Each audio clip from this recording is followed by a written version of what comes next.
Hello, my name is Jim Donahue. Welcome to Jim Rambles On.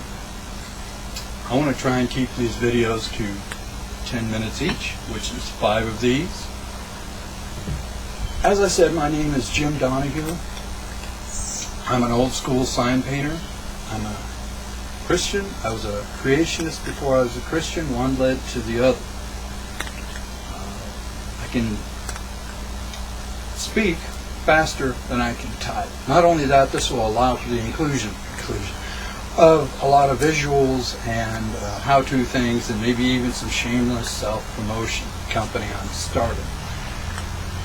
I'm filming out here because this is the shed I made. Because of intermittent rain. This is the shed I made for my table saw area.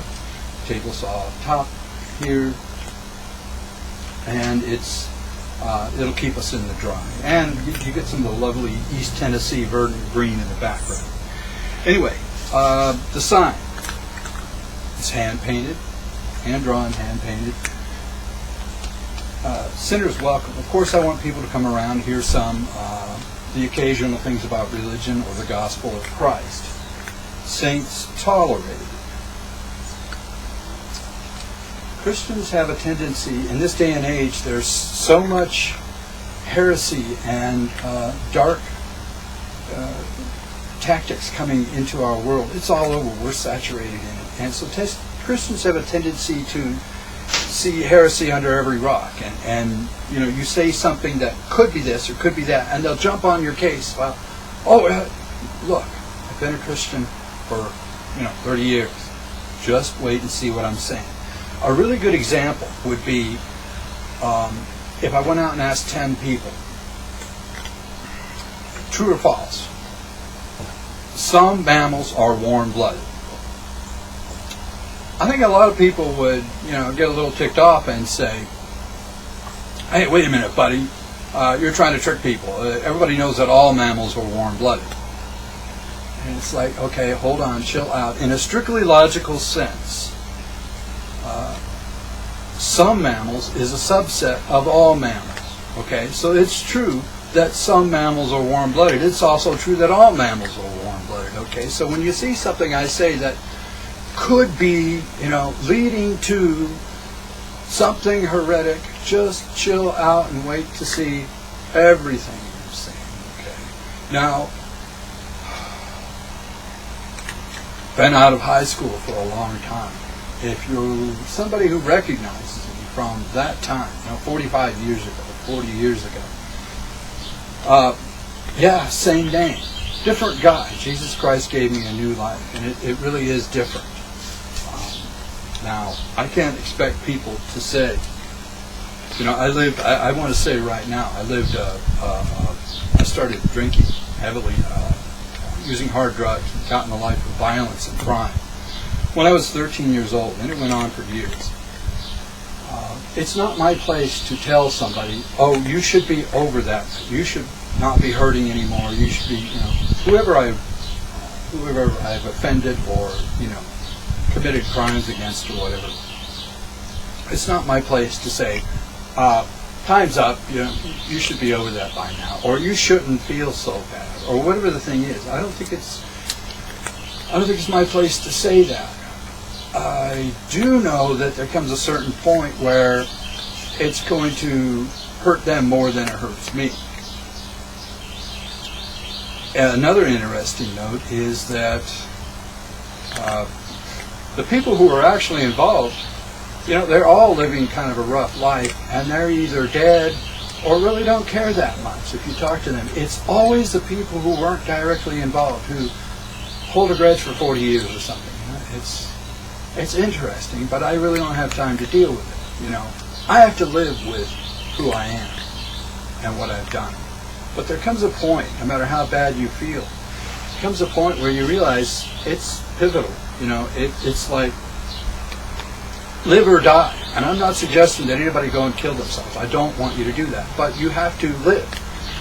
And what I mean is, you can't be dragging around in the dumps, because life is complicated, life is changing, and life is very, very demanding. So if you're dragging around in the dumps, a certain percentage of your decisions are going to be made wrong. And life won't allow for that. Life will allow, for you to make a few decisions wrong. I don't know what it is, 1 out of 20 or something, and get by. It's not too big of a thing, and get by. That's the thing about drug use. There's a point, a percentage, and when you're a drug user, you don't necessarily fall right off the edge of the cliff and become, a derelict in the gutter who's given up on everything. But the problem is that you hit that, whatever it is, 6% mark. 5% you might have made it, but 6% of your decisions go south, and then everything starts falling apart. And it gets to be one decision leads to another, and brings up a principle that I've become aware of. I suppose this is the time to bring it up. Might be better to bring it up in a later video, whatever.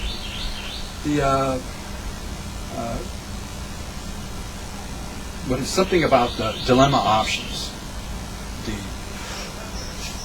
The dilemma options. You start with being able to choose between good and evil, or a good decision and a bad decision. But if you choose bad, then you're going to get to the point where you have to choose again. The law of dilemma options. I think that's what it was. You have to choose now. You can't just not choose. You have to choose between this and that, but you have to choose between bad and worse. Those days of being able to choose between good and bad, those are gone. Now you just have to choose between awful and really awful. All right? See, and that's where it'll go. You start using drugs or something like that. You start being a boozer and a drunkard. I think all this stuff starts with, I can handle it. The guys, now I'm preaching. But this is really important. Pornography, booze. It starts a little bit. Strong guys who have good things going on in their life and they're strong. They're not just, wipe out losers. But they start with a little bit and they think, I can handle this. And I'm telling you, no. That's your biggest lie right there. Don't think, I can handle this. Don't touch it at all. Anyway, look at this. I need to get used to turning this over. I don't know where we're at time-wise, but as I said, I want to keep these videos to 10 minutes. There's so many things to cover. I've become, acutely aware of political things going on in the last 7 years, 8 years, whatever. I always had, a decent awareness, but much more so now. I want to talk about that.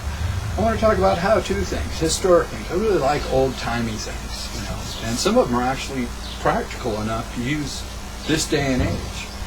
You have to know which ones it is. Anyway, please tune in for more videos, for more Jim Rambles on, because I have a lot of neat stuff coming. Thanks for watching. Bye.